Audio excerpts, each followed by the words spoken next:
So you're trying to influence the whole economy with only tweaking a lever that's predominantly impacting a third of the population. Yeah. And there's also another third of the population that is retired, doesn't have a mortgage, then you're impacting them in the opposite direction because a rising interest rates means that they now have more money to spend. And then when the... Welcome to 360 Money Matters, where financial planners Billy and Andrew talk all things financial planning. This podcast aims to increase your knowledge and confidence with all things money. Each week, they will cover topics such as investing, cash flow, budgeting, saving, passive income, debt management, and much more, so you can live a life on your terms without limits. Hello and welcome back to another episode of the 360 Money Matters podcast. I'm Billy and I'm joined by my co-host, Andrew. Bills, here we are back again and back at our favorite time of the week on the audio ways. Andrew, we are back and doing a market wrap. So it's this time of the month. So we always try to do them at the end of each month to bring a whole heap of information in terms of what happened over the course of different markets to our listeners and our viewers. Yeah, it's definitely been an interesting month in quite a number of markets, internationally, US, Australia. There's been a lot going on. There's, like, when I think about it, I think there's a lot going on. And you tend to think about the news cycle and the media, and it just gets faster and you consume more. So maybe that's the reason why. But I actually think it's because of Donald Trump, and he's really erratic in terms of what he does. And there's always a story. He's a human headline. Or maybe that's the market, and that's the whole idea of turning off the noise, because it's crazy. If you try and follow this and readjust your position every time there's a market move, I mean, I don't know how people that day trade, have or their blood pressure isn't through the roof, because it's absolutely nuts. Maybe the blood pressure is through the roof. Andrew, as always, we start with the behemoth that is the United States, the biggest economy in the world. What are we looking at? Yeah, I mean, look, in the last month, we've had a little bit going on. We've seen some rises, we've seen some falls, but S&P has ended up down 0.28% in the last month. That's as at recording, so that no doubt would have changed by now. But essentially, we haven't really seen much in the US, and a lot of the down has been some announcement around a new chair of the Federal Reserve. Kevin Walsh is the name of the guy, and this is Donald Trump's pick. Basically, he was gunning for Jerome Powell, and I actually think he still is, even after the fact, after he's vacated. So this is his pick. Walsh recently argued for lower interest rates, which is not a huge surprise, because that's the reason why Donald Trump picked him, because he's obviously pushing to get rates lower from that perspective. But it did create a little bit of volatility and a reversal in the market, especially with the metals being silver and gold. So we did see, depending at time of publishing this episode, but gold and silver were on a huge rally, and then we saw an absolutely massive pullback. They're saying that this is the catalyst for it, and the reason why is because this should provide a greater level of stability. And the flight to precious metals is, people tend to go to those when they're not sure what the outcome and the environment's looking like. So they go to these sort of safe haven assets. When there's more stability, obviously they come off the board because people feel more confident with the outlook and what's going on. Yeah, it's been really interesting. I mean, some of I think that the market initially reacted, and you saw the US market pull back because Kevin Walsh's history and his rhetoric in the past has been, forget about what's happening with investment markets. Quantitative easing is not necessarily the right thing to do.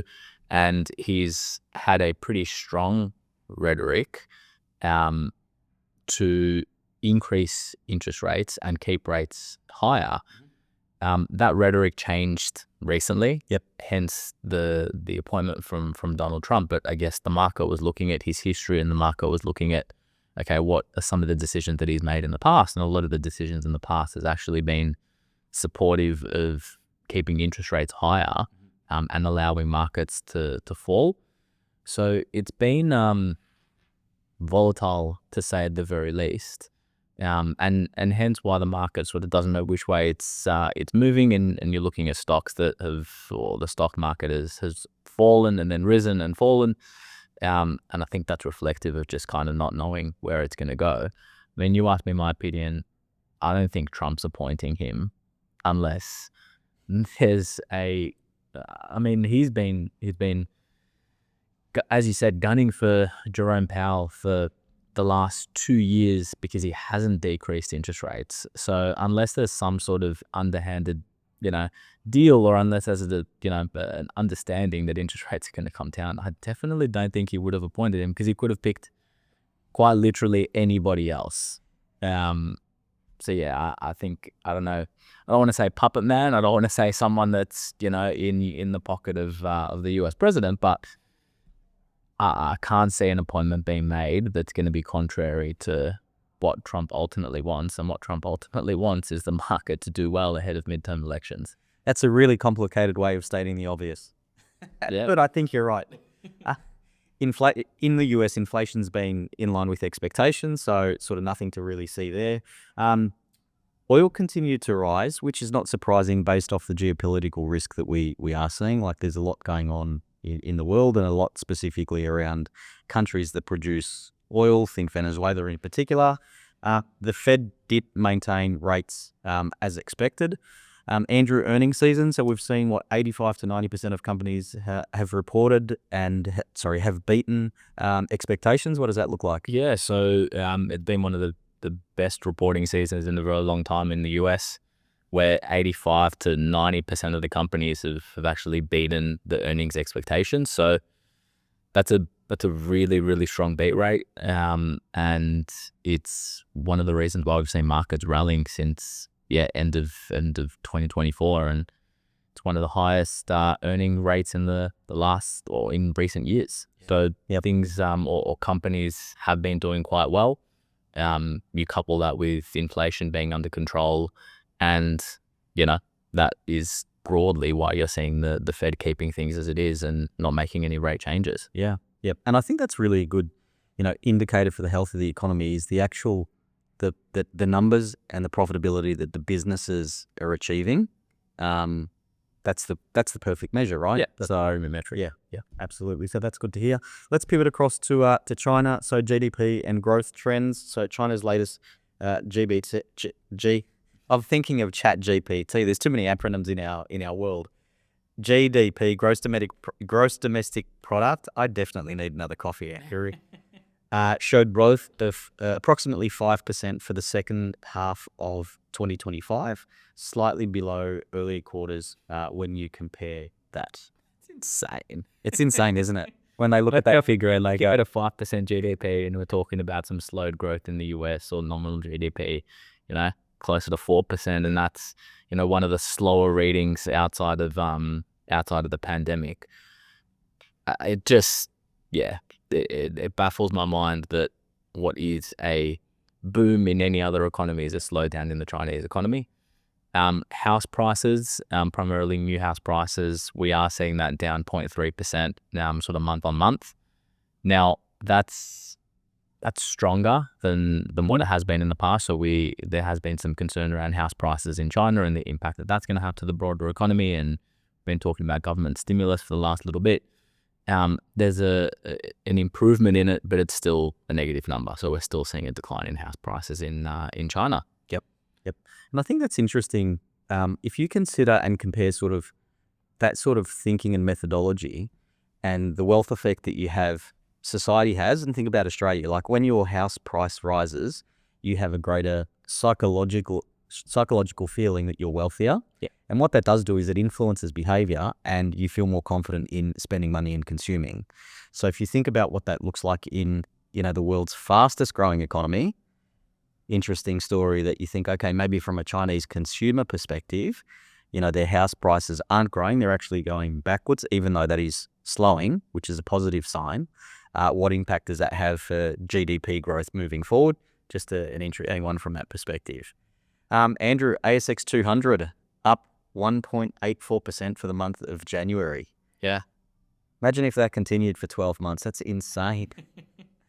Yeah, I'm going to put it into some positive growth in the ASX. So And that's also, off the back of, and no doubt that we'll talk about it, but off the back of a rate rise as well. I mean, we did have a rate rise sort of right at the end of that period.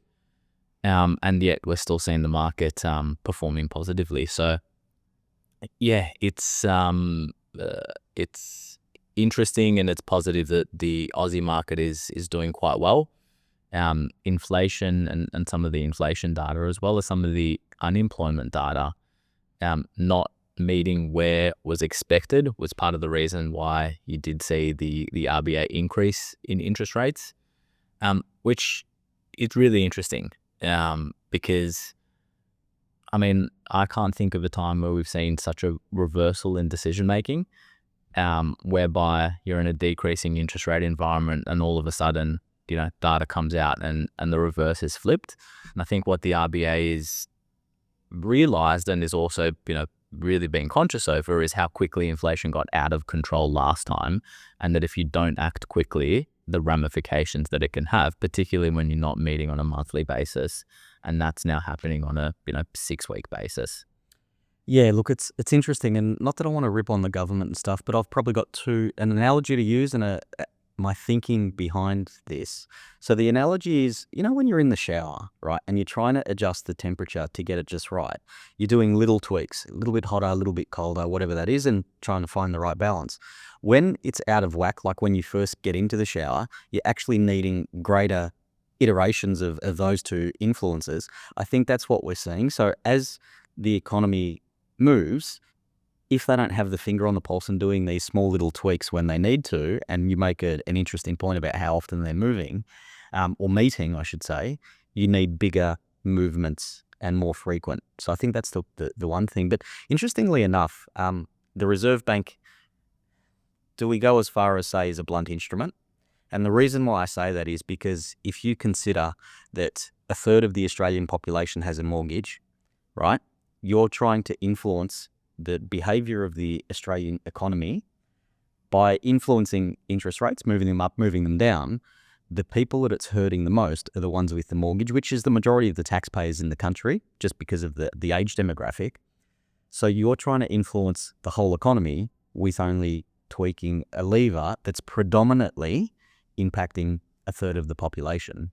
Yeah. And there's also another third of the population that is retired, doesn't have a mortgage, then you're impacting them in the opposite direction, because a rising interest rates means that they now have more money to spend. And then when the RBA governor gets questioned about, government spending and stuff, she was playing political and didn't say anything. But look, maybe it's time for her to stand up and say, look, we can only do a certain amount. The government needs to be held to account with how much they're spending. And you usually look at their making policy, not just monetary policy. 100%. Speaking of interest rates, so the market is pricing in another rate increase by November. I don't know how they pull this stuff, because it just seems like they're kind of throwing darts a little bit and stuff like that. But Australia was right the first time round, and they were right in pricing in that there was going to be a likelihood that there was going to be a rise in the next meeting. I mean, whether you can price in that by November. I mean, look, so many different startups, so many things that are happening in our economy by then. So, but we're one of the few economies that are experiencing inflation, right? Which is not great. Just why we're one of the few economies that are experiencing interest rate rises while everyone else is experiencing a decrease. That's it. So for our viewers and our listeners who are planning on traveling, go to the United States. The dollar has hit 70 cents. Yeah, against the US. That's definitely had a very substantial increase in the Aussie dollar, which I guess is not necessarily as good of a thing for a country that exports, particularly that has such a large backing in mining.